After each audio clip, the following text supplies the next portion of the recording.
तो जय हिंद। आप सभी बीपीएससी अभ्यर्थियों का करियर बुक चैनल पर सुस्वागतम। उम्मीद है आप लोग अच्छे होंगे। देखिए, जो पिछला सेट हम लोग किए थे वो प्रैक्टिस सेट 4 जो था उसमें हम लोग क्लास 7 के मतलब 2 चैप्टर तक हम लोग पढ़ चुके।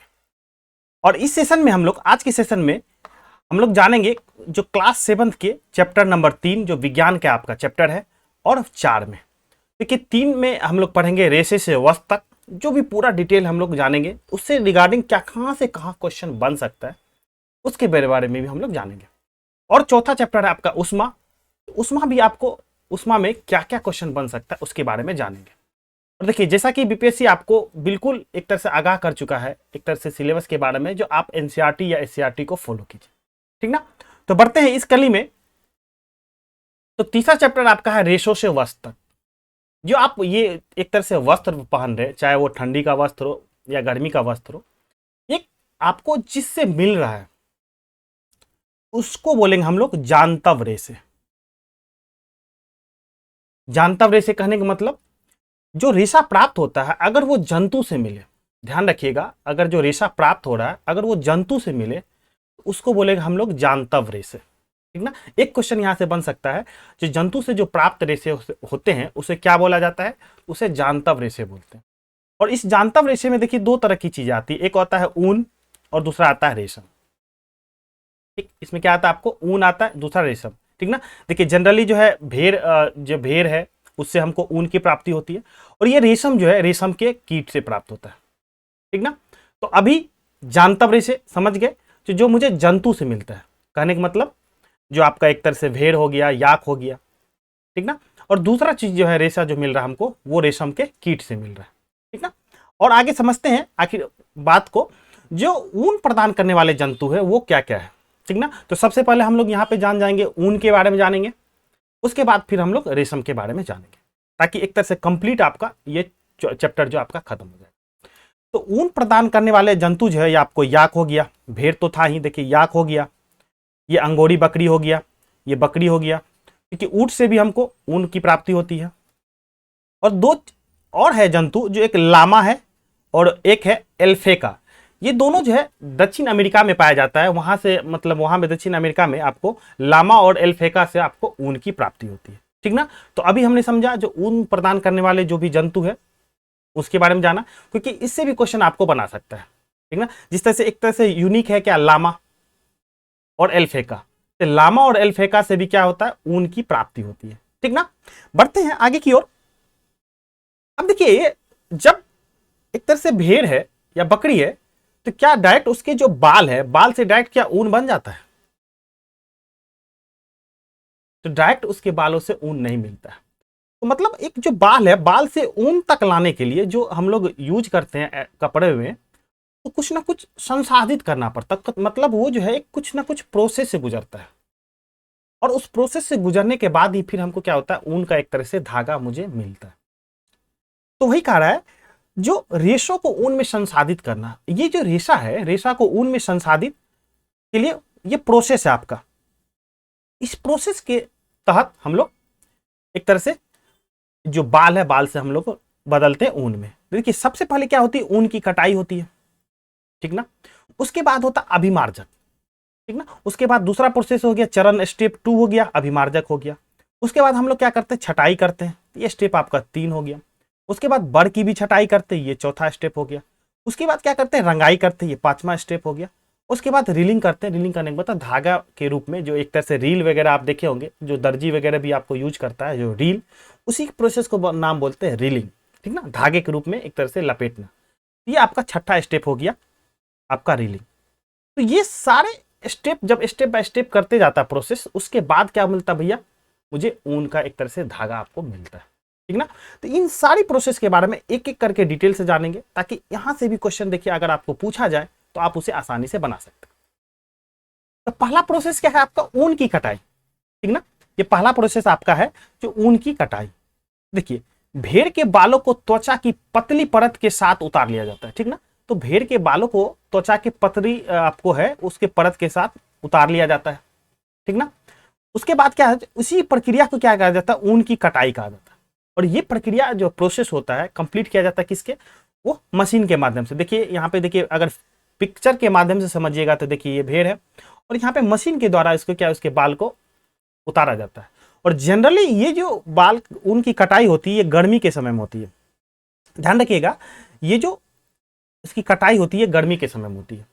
इसके कारण क्या है कि देखिए जो एक तरह से भेड़ का जो ऊन है एक तरह से उसको सुरक्षा प्रदान कर देता है, किसमें, ठंड के समय में। अगर ठंड के समय में उसका कटाई होगा तो उसके क्या हेल्थ पे इफेक्ट पड़ेगा और हो सकता है उसे ठंडा लग जाए और उसकी मौत भी हो सकती है। इसी वजह से ये जो प्रोसेस होता है गर्मी के समय में होता है ताकि वो कोई ज्यादा इफेक्ट उसको ना पड़े, ठीक ना। तो पहला स्टेप को हमने समझे ऊन की कटाई।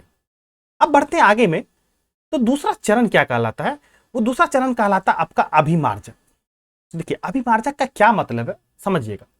अब देखिए पहला में ऊन की कटाई की तो त्वचा सहित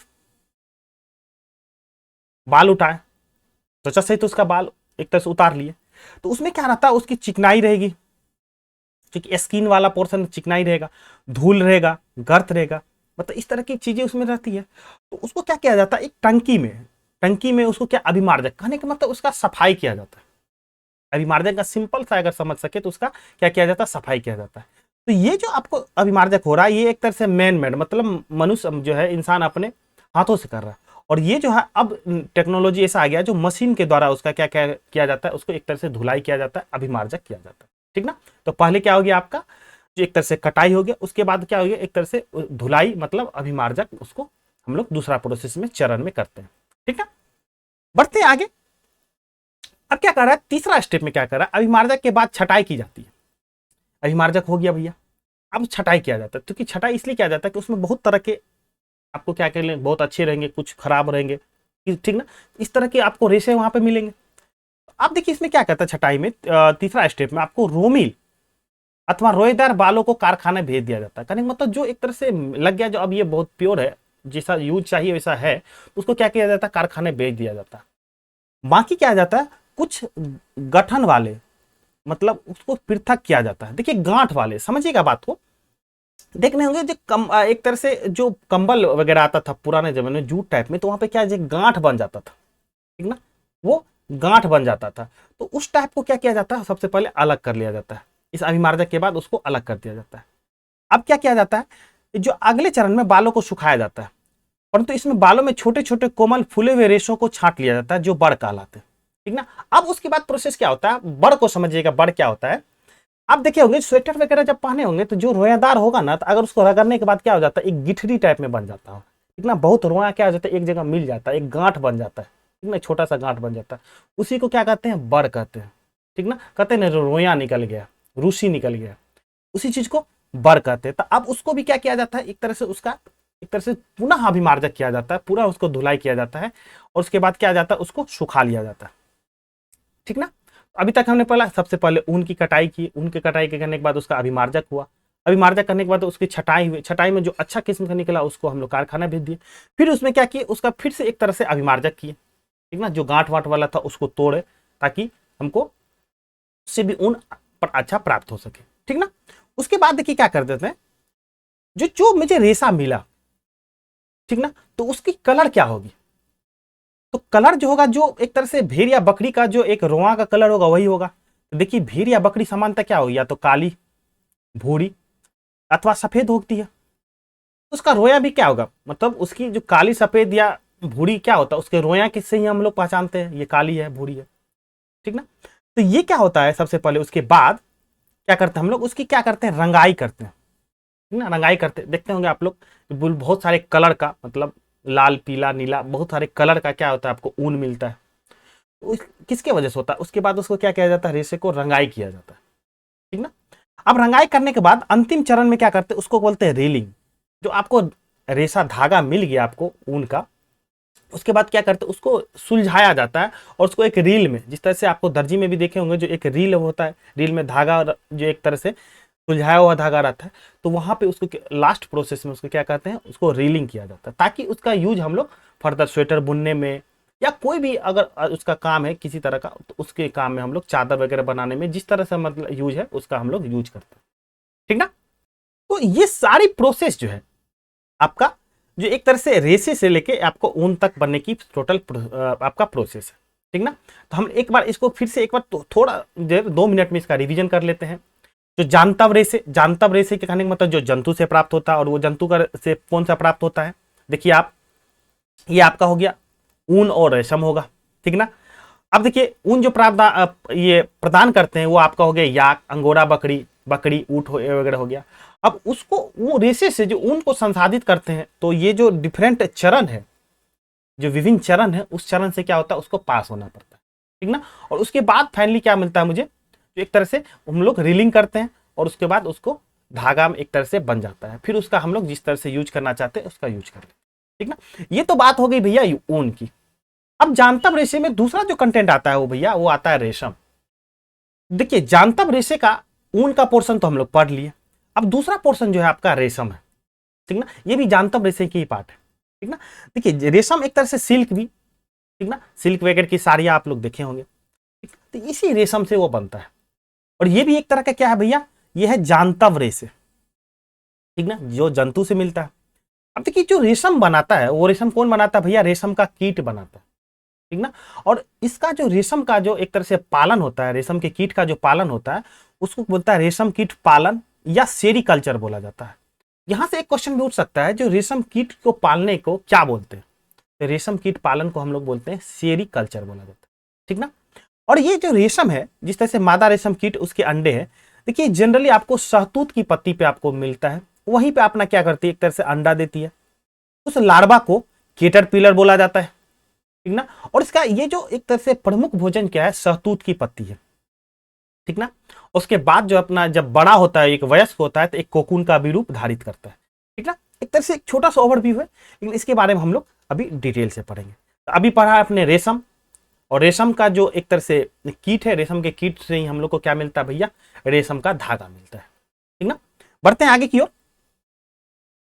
रेशम कीट का जीवन चक्र, तो रेशम जो मुझे प्राप्त होता है वो रेशम कीट के जीवन चक्र का एक अभिन्न भाग है। ध्यान रखिएगा, जब रेशम का जो धागा आपको मिलता है वो रेशम कीट के जीवन चक्र का एक अभिन्न भाग है, ठीक ना। देखिए समझिएगा इस बात को, जो मादा रेशम कीट अंडे देती है, एक बात तो ये भी समझ गए, जो मादा रेशम कीट क्या देती है भैया, अंडा देती है, जिसे क्या बोला जाता है, लार्वा बोला जाता है। और इसका एक दूसरा नाम क्या है, ये इसको बोलते हैं कैटरपिलर भी बोला जाता है, या इल्मी बोला जाता है, या रेशम कीट बोला जाता है, ठीक ना। इस लार्वा को क्या क्या बोलते हैं, कैटरपिलर, इल्ली या रेशम कीट भी कहते हैं, ठीक ना। ये तो हो गया उसका जो बचपन का हो गया, एक तरह से लार्वा का हो गया, ठीक ना। जब वो बड़ा होता है, ठीक ना, उसी पोर्शन को मतलब रेशम कीट को ही क्या बोलता है, प्यूपा या कोशित कहा जाता है। यहां से आपको दो टाइप के क्वेश्चन मिलेंगे, लार्वा जो है, ठीक ना, उसको क्या बोला जाता है, कैटरपिलर बोला जाता है या रेशम कीट बोला जाता है। लेकिन जब वो बड़ा हो जाएगा, वयस्क हो जाएगा, तो उसे क्या बोलते हैं, प्यूपा बोलेंगे या कोशित बोलेंगे, ठीक ना।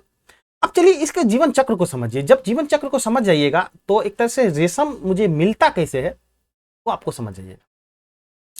ये रेशम कीट क्या होता है, ये एक तरह से जाल बुनता है, और इंग्लिश में ये 8 की आकृति में एक तरह से जाल बुनता है ताकि वहां रह सके। और उसका जो मूवमेंट होता है वो इंग्लिश में ये लेटर 8 के अकॉर्डिंग मूवमेंट उसका होता है। और इस मूवमेंट के दौरान क्या करता है कि जो एक तरह से प्रोटीन का स्रावित करता है, मतलब अपने शरीर से प्रोटीन निकालता है। और वो प्रोटीन क्या होता है भैया, वो धागे के रूप में निकालता है। वो जो प्रोटीन एक तरह से निकालता है वो एक धागे के रूप से, तार के रूप में वो अपने शरीर से बाहर निकालता है। और क्या होता है, जो धीरे धीरे पूरे शरीर को एक तरह से उस तार से, जो प्रोटीन का जो स्राव करता है, उस तार से अपने आप को क्या करता है, ढक लेता है, ठीक ना।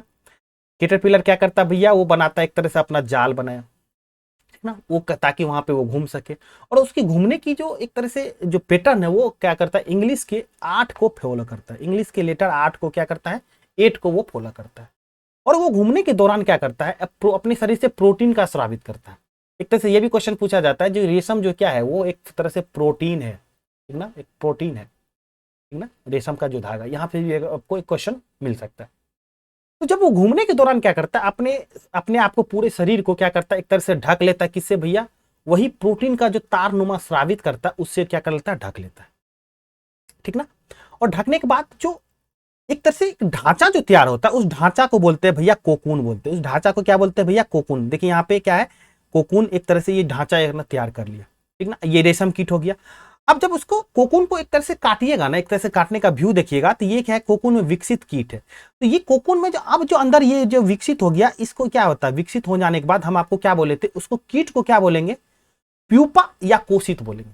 कि वयस्क हो गया वो, उसको कीट को क्या बोलेंगे, प्यूपा या कोशित बोलेंगे उस कीट को। लेकिन पूरा आवरण जो एक ढांचा तैयार किया उसको बोलेंगे क्या भैया, कोकून बोलेंगे। उसको क्या बोलेंगे भैया, कोकून बोलेंगे। ठीक ना। तो अब देखिए कोकून मुझे मिल गया। अब इसी कोकून से, चूंकि कोकून का जो आवरण है क्या हो, एक तरह से प्रोटीन का स्रावित भाग है, ठीक ना, वो सूख जाता है। ठीक।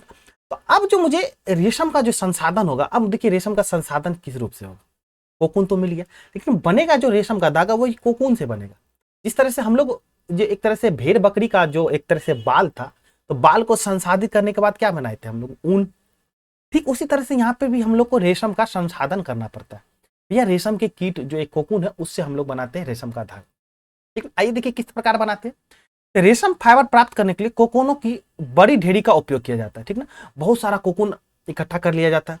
अब क्या जाता है, तो वयस्क कीट में विकसित होने वाले कोकूनों को धूप में रखा जाता है। देखिए उसमें वयस्क कीट हो गया, मतलब अंदर में पुपा है, अथवा पानी में उबाला जाता है या भाप में रखा जाता है। इस प्रकार में रेशम के फाइबर क्या होते हैं, पृथक हो जाते हैं।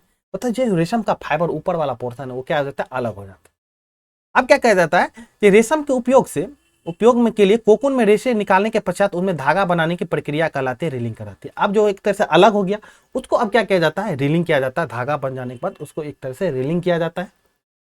ठीक ना, मतलब उसको एक तरह से रील, जिस तरह से हम लोग ऊन में बनाए तो उस तरह से उसका ऊन में बनाए थे। ठीक ना।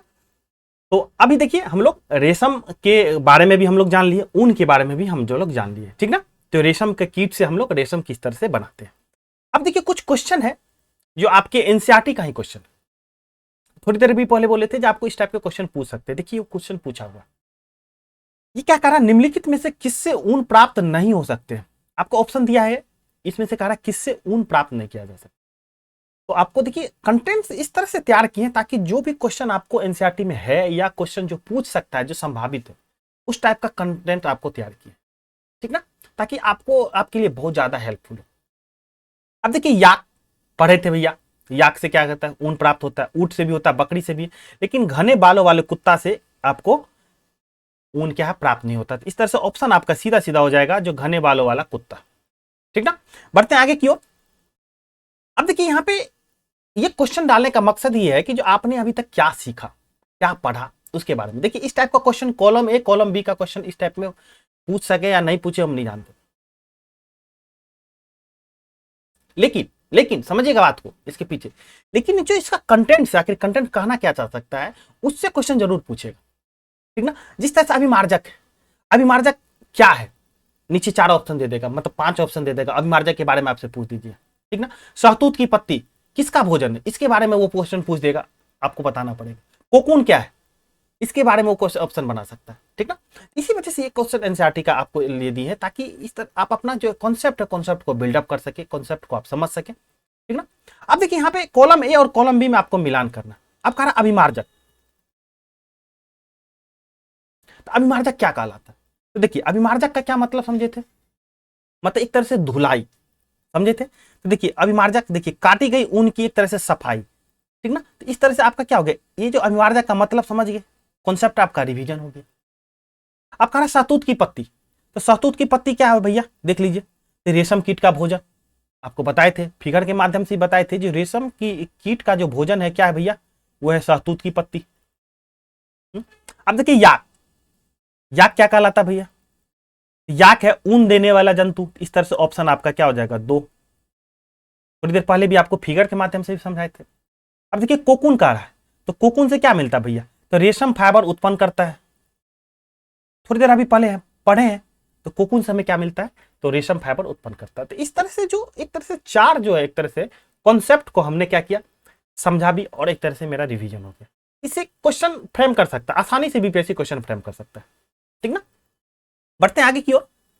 और आगे जो है एक तरह से अभी तक का जो आपका सफर था जानतव रेशे की बारे, मतलब ऊन से रेशे तक का, वो आपका खत्म हो गया। और अब हम लोग चौथा अध्याय में प्रवेश कर चुके हैं। उस चौथा अध्याय का नाम है भैया उष्मा, हीट। तो बहुत इंटरेस्टिंग आपको ये भी टॉपिक आपको होने वाला है। जरा गौर कीजिएगा, पूरा प्रैक्टिकली वे से आपको बताएंगे, आपको कोई चीज याद करने की जरूरत नहीं होगी। इतना जरूर हम वादा करते हैं कि आपको याद करने की जरूरत नहीं है, बस लेक्चर को अगर आप ध्यान से सुनिएगा और को रिलेट कीजिएगा जैसे हम कर रहे हैं, तो सारी चीज आपके माइंड में हो जाएगा। और इससे रिलेटेड क्वेश्चन अगर आएगा तो आप बनाइएगा, बिल्कुल बनाइएगा, ठीक ना। अच्छा एक चीज ये बताइए कि कभी भी उष्मा का जो फ्लो होता है, मतलब एक तरह से उष्मा एक स्थान से दूसरे स्थान जाता है, तो कैसे जाता है भैया? तो हमेशा उष्मा का क्या होता है, एक स्थान से दूसरे स्थान जाएगा तो वो उच्च उष्मा ताप से जाएगा निम्न की ओर। एक चीज याद रखिएगा, हमेशा उच्च से जाएगा निम्न की ओर। पानी गर्म है, बाहर का एटमोस्फेयर क्या है भैया, ठंडा है। जैसे ये मान लीजिए ये आपका सस्पेन है, ठीक ना, इसमें पानी है, ये गर्म है। बाहर का एटमोस्फेयर क्या है, ये वायुमंडल है आपका, वायुमंडल क्या है भैया, ठंडा है, ठीक ना। तो क्या होता है, उष्मा क्या होता है, जब भी होगा उष्मा इधर से इधर ट्रांसफर करेगा, गर्म से कब जाएगा, ठंडा की ओर, मतलब हाई उच्च तापमान से निम्न तापमान की ओर जाएगा। ये सबसे पहला चीज। लेकिन आप इसमें एक सवाल पूछिएगा, सर ये जो उस उच्च तापमान से निम्न तापमान की ओर जा रहा है, लेकिन ये जा कैसे रहा है सर? कुछ तो प्रक्रिया होगा, जल में अलग है, मतलब एक तरह से ठोस में अलग है सर, द्रव में अलग है, गैस में अलग हो रहा है, किस प्रकार जा रहा है सर?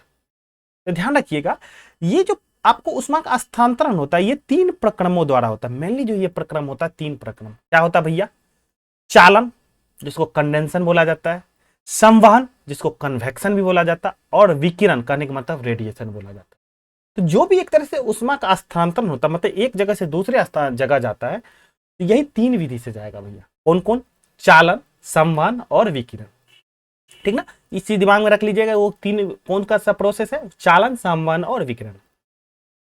हम लोग एक एक करके सारे बारे में, मतलब जो भी चालन, संवहन और विकिरण के बारे में जानेंगे और बहुत अच्छे तरीके से समझेंगे। कोई लोड नहीं है, देखिए आपको एकदम बिल्कुल पिक्टोरियल इमेज के माध्यम से समझाएंगे, बिल्कुल सटीक समझिए। देखिए चालन, ठीक ना, इसको कंडेंसन भी बोला जाता है, कंडक्शन भी उसको बोला जाता है। ध्यान रखिए, जिस तरह से मान लीजिए ये आपका मोमबत्ती है, मान लीजिए ये रॉड है आपका, ये क्या है भैया, लोहे की छड़ है, रॉड है, और इसको थोड़ा सा मॉडिफाई कीजिए, इसको ये समझ लीजिए भैया ये गैस का बर्नर है, आपको ये क्या है, गैस का बर्नर है अपना, ये जल रहा है, ठीक ना, ये गैस का बर्नर भैया जल रहा है यहाँ पे, और क्या क्या इसको इस तरह से आपको रख दिए स्टैंड पे। तो जब ये लोहे की छड़ है, मान लीजिए रॉड है, लोहे की छड़ है, ठीक ना, लोहे की है, तो जब यहाँ पे आप हीट दे रहे हैं, तो कुछ देर के बाद देखते हैं कि यहाँ पे इस पोर्शन पे भी क्या हो रहा है, यहाँ पर भी क्या हो रहा है, हीट क्या जा रहा है, यहाँ पर भी उष्मा या हीट के यहाँ पर भी पहुंच जा रहा है, ठीक है। अब सस्पेन में एक तरह से, सस्पेन या तवा पे जब रोटी या बनाया जाता है, तो देखिए अगर यहाँ पे क्या है, अगर डायरेक्ट ओपन है, मान लीजिए कोई लकड़ी का गत्ता वत्ता नहीं है, तो हीट क्या कर रहे हैं, यहाँ कर रहे हैं, लेकिन आपको यहाँ थोड़ी देर के बाद क्या है, यहाँ पे गर्म का महसूस होता है। तो भैया कैसे? ये जो गर्म का महसूस होता है, ये चालन विधि से होता है, ठीक ना। इसके पीछे कॉन्सेप्ट समझिएगा। देखिए यहाँ का जो, देखिए ये जो है क्या, इसमें मोलिकुल्स होगा, छोटा छोटा छोटा छोटा हर जगह मोलिकुल्स होगा। और देखिए जब ये ठोस है, तो ठोस का मोलिकुल्स क्या एक दूसरे से सबसे चिपका रहेगा, तभी तो ठोस है भैया। अलग अलग रहेगा तो वो तो ठोस रहेगा नहीं, द्रव में बदल जाएगा, गैस में बदल सकता है। ये ठोस है भैया, तो ठोस का जो एक तरह से मोलिकुल से क्या करेगा, आपस में सबके क्या होगा, बिल्कुल गठजोड़ बंधन में रहेगा भैया, पास पास रहेगा। तो यहाँ पे क्या होता है, जब इसको क्या होता है, इसको इस मोलिकुल्स को क्या हीट मिला, एनर्जी मिला, तो एनर्जी मिलने के बाद क्या होगा, तो थोड़ा सा डांस करेगा, मतलब ठीक ना, एनर्जी मिले। वैसे भी गांव घर में भैया आप हमेशा आसपास भी देखिए, थोड़ा सा पैसा आ जाने के बाद क्या करता है, कुछ ज्यादा ही मतवाला वाला चाल हो जाता है। तो ये क्या, ये जो अणु है आपका, ये जो पार्टिकल है आपका, क्या करता है, जो हीट लेने के बाद उसको क्या मिल गया, एनर्जी मिल गया, पैसा मिल गया भैया। तो पैसा लेने के बाद तो थोड़ा सा तो बोलाएगा, थोड़ा सा बौखलाएगा। अब क्या होता है, बौखलाता तो है, लेकिन है क्या भैया, एक दूसरे से बंधा हुआ है। बौखलाता तो है, लेकिन एक दूसरे से क्या बंधा हुआ है। तो क्या करता है, आप अपने जिस जगह पर ही क्या करता है, वो एक तरह से डांस करता है, इस तरह से जिग-जैग मोशन करता है, ऊपर नीचे, जैसे एक तरह से अपना मोशन किया। इस मोशन से क्या करता है, अपना एनर्जी को क्या किया, रिलीज कर देगा। थोड़ा सा कूद फान करता है, जो पैसा हो जाता है, थोड़ा सा कूद फान करने के बाद क्या होता है, थोड़ा सा पैसा तो खत्म होता ही है। तो बगल वाला क्या किया, उसके जो बगल में मोलिकुल्स है, ये बगल का मोलिकुल्स क्या करता है, उसको ट्रांसफर हो जाता है। अब उसको पैसा, उसको एक तरह से पैसा मतलब एनर्जी मिला, फिर वही कहानी उसका, फिर वो डांसिंग करता है इधर उधर, ठीक ना। तो उसका एनर्जी लॉस हो गया, बगल वाला को चला गया। इस तरह से ये क्या होता है, इधर की ओर बढ़ते जाता है, ठीक ना। अब तब देखते होंगे कि यहाँ पे जितना आप दूर पकड़िएगा, जहां से गर्म हो रहा है जितना दूर पकड़िएगा तो उतना वहां पे क्या होगा, ज्यादा गर्म नहीं होगा। लेकिन थोड़ा आगे धीरे धीरे बढ़ते जाइएगा आगे की ओर, तो गर्माहट जो एक तरह से गर्मपन है ज्यादा हो जाता है। क्यों? क्योंकि देखिए इधर से एनर्जी एक तरह से, किस तरह से एनर्जी इधर की ओर जा रहा है,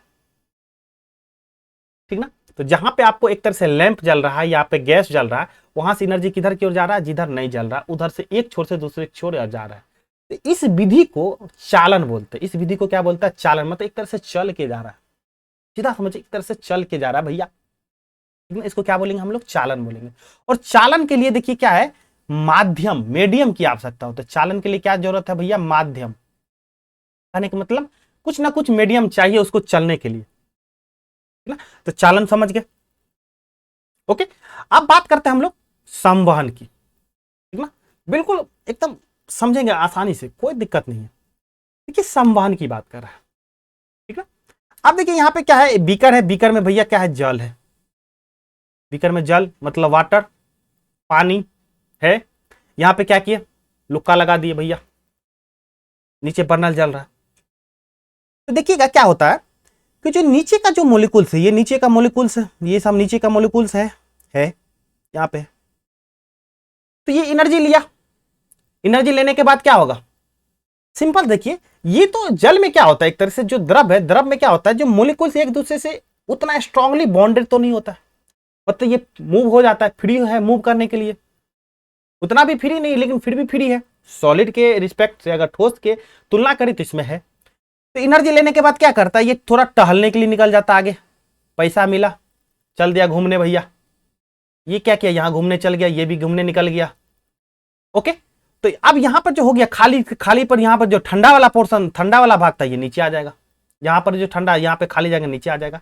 मतलब क्या किया, एनर्जी लिया और एनर्जी लेने के बाद क्या हो गया, एक तरह से आगे मूव हो गया, आगे बढ़ गया, ठीक है। मतलब मोलिकुल का यहां देखिए क्या होगा, एक जगह से दूसरे स्थान जा रहा है, एक जगह से दूसरे स्थान। मतलब इसमें जो संवहन में मोलिकुल्स का क्या होता है, ट्रांसफर होता है। जबकि चालन की बात करें तो चालन का मोलिकुल्स क्या एक जगह से दूसरी जगह नहीं जा रहा था। अगर मान लीजिए ये मोलिकुल्स ए है, यहाँ पे मोलिकुल्स ये बी है, तो ए टहल के बी के पास नहीं आ रहा था, बस क्या कर रहा था, एक तरह से चेन वाइज क्या करता, अपना ट्रांसफर एनर्जी को ट्रांसफर करते जा रहा था, वो बगल वाला ले रहा था, अपना पोजीशन पे ही अपना खड़ा था, वहीं पर था।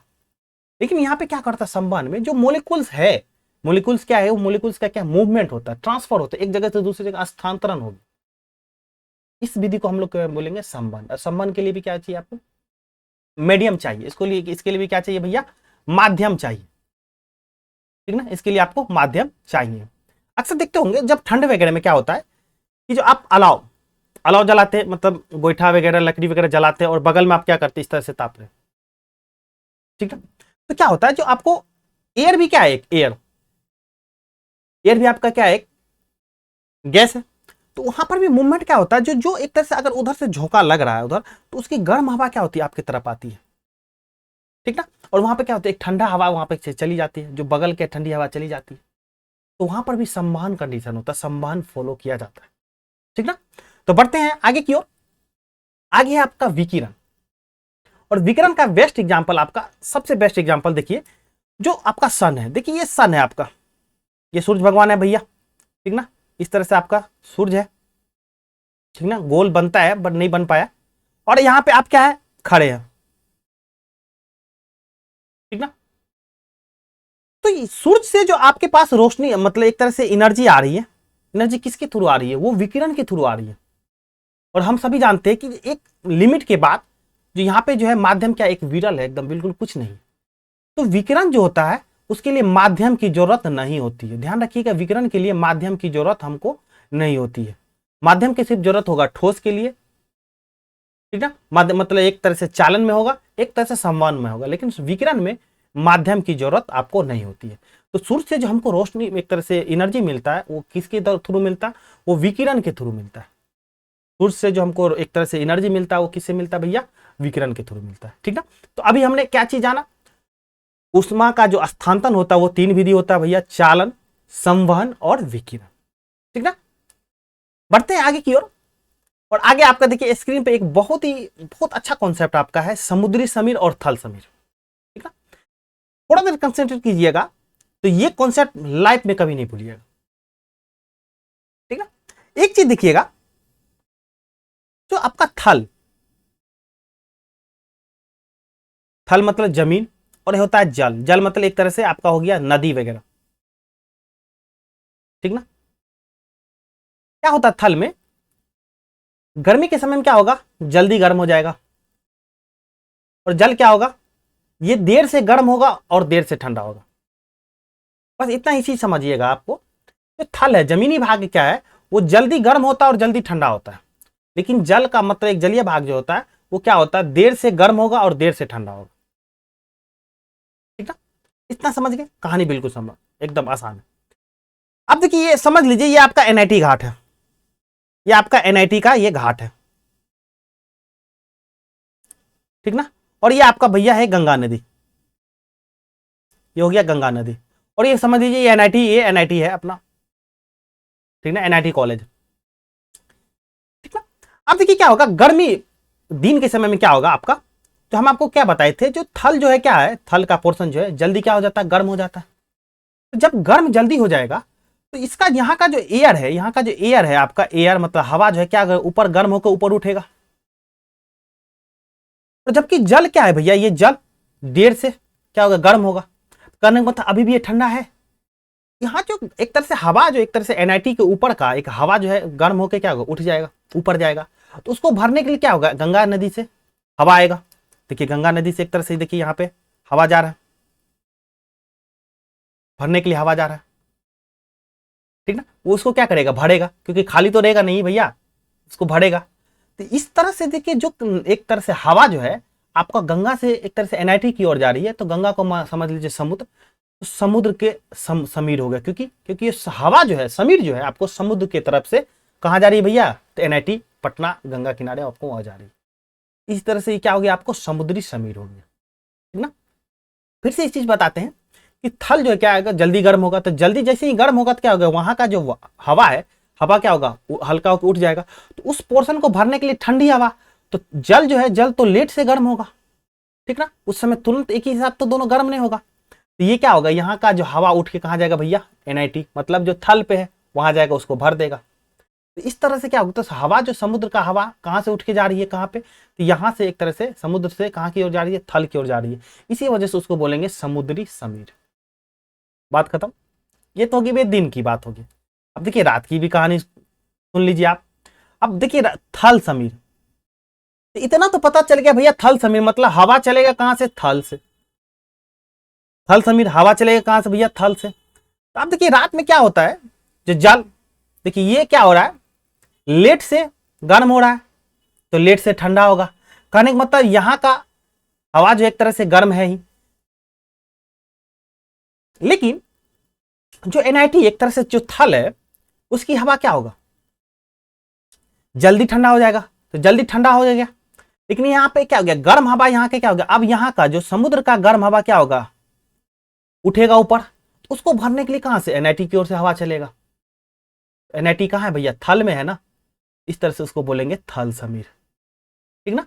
इसका चक्र के बारे में भी जानिएगा, तो देखिए गर्म इधर गया और ठंडा इधर से इधर आ गया, ठीक। उसी तरह से देखिए गर्म हवा चली, इधर से इसका ठंडा आ गया। तो एक तरह से समुद्र समीर और थल समीर दोनों के बारे में आप आसानी से, उम्मीद है आप समझ गए होंगे, ठीक ना। और कुछ इंपॉर्टेंट जो एक तरह से उष्मा में आपका फैक्ट है उसको भी समझना जरूरी है, क्योंकि इससे भी क्वेश्चन आपको मिल सकता है। ध्यान रखिएगा, जो पदार्थ अपने होकर उष्मा को आसानी से प्रभावित होने देती है उष्मा का चालक कहलाता है। कोई भी मटेरियल, कोई भी वस्तु जो अपने से होकर उष्मा को आसानी से प्रभावित अगर होने दे दे तो उष्मा का वो चालक कहलाता है, ठीक ना।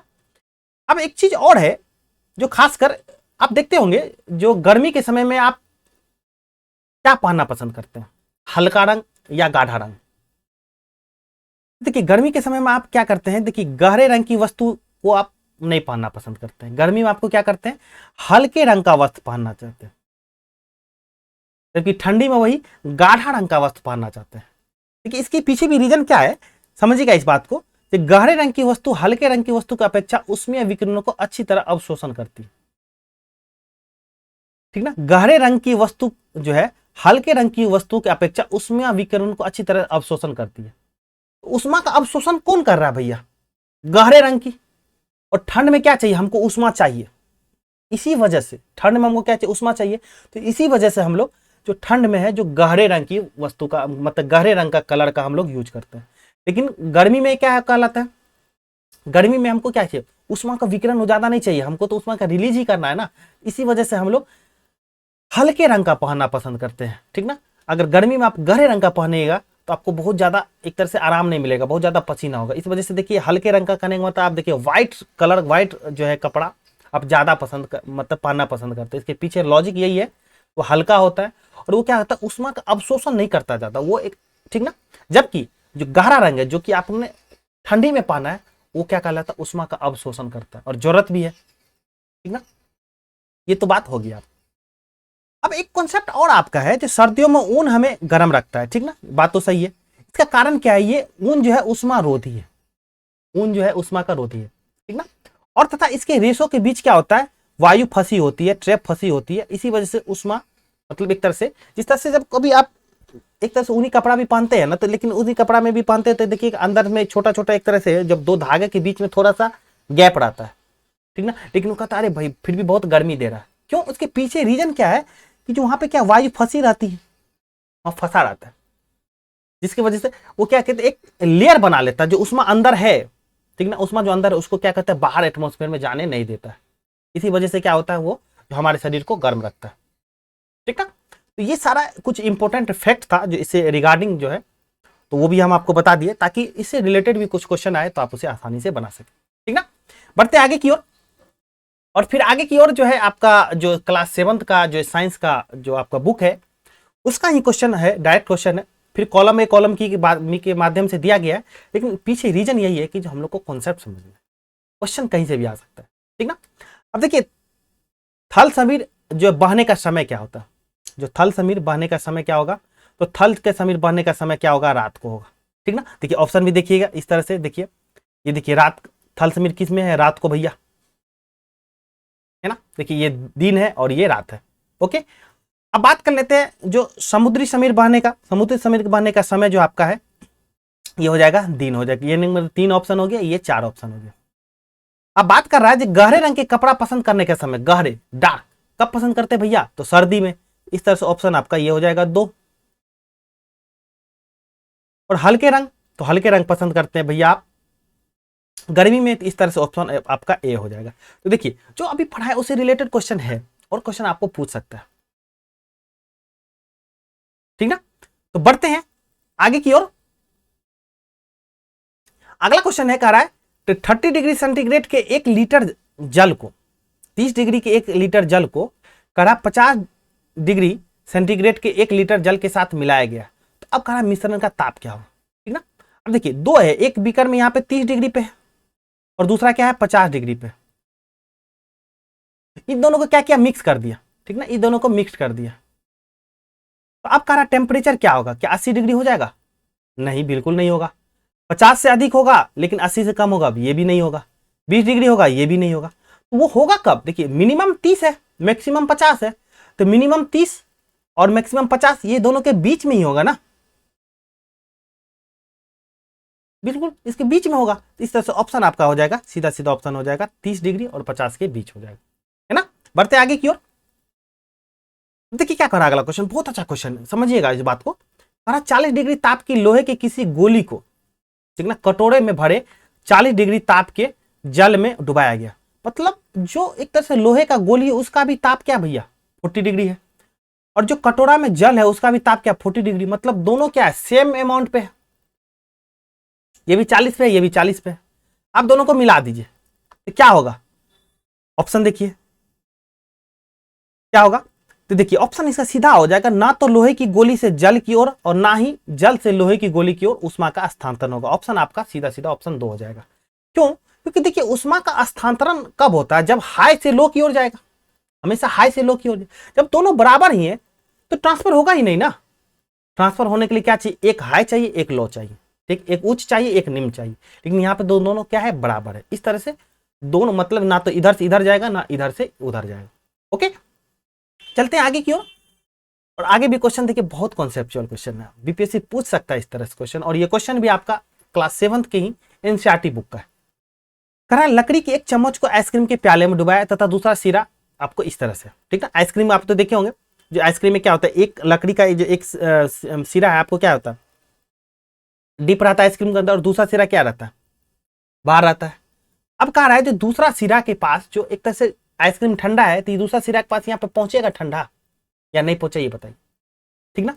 तो ध्यान रखिएगा क्या चीज है, जो दूसरा सिरा क्या होगा, ठंडा नहीं होगा। उसका कारण क्या है, जो ये लकड़ी है, जो चम्मच होता है लकड़ी का बना होता है, लकड़ी का बना होता है, तो उष्मा का एक तरह से वो क्या करता है, उष्मा का क्या होता है, कुचालक होता है। इसी वजह से तो लकड़ी का यूज किया गया भैया। कॉन्सेप्ट भी यही है। अगर इस तरह से आइसक्रीम अगर खाने के लिए ऐसे दे दिया जाए, तो आप जैसे आइसक्रीम पकड़िएगा ठंडा लगेगा, तो खाने में क्या होगा, असहज महसूस कीजिएगा। इसी वजह से लकड़ी का यूज किया जाता है, ताकि उष्मा का स्थानांतरण जो है इधर से इधर की ओर नहीं जाएगा, ठीक ना, ये आपको ठंडा नहीं लगेगा।